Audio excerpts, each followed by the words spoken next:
Merci beaucoup, Monsieur Naillet, pour le groupe socialiste. Merci, Monsieur le Président. Quelques mots d'abord pour saluer la qualité du rapport.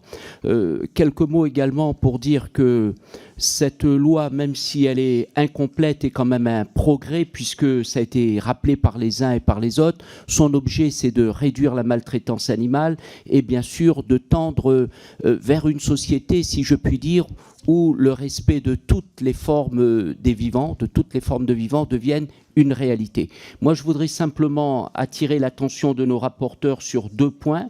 D'abord, sur la liste positive. Si j'ai bien compris aujourd'hui, elle n'est pas complètement, si j'utilise ce mot, elle n'est pas complètement définie, complétée. Et c'est extrêmement important puisque je rappelle quand même que la liste positive, c'est l'encadrement des animaux domestiques qu'un particulier peut avoir chez lui. Donc c'est extrêmement important si on veut réduire la maltraitance animale et surtout également pour réduire le trafic d'animaux, parce que c'est pas suffisamment souligné, mais le trafic d'animaux est important et il est aussi condamnable que le trafic d'armes ou de drogue. Ça, c'est le premier point sur lequel je voulais attirer votre attention.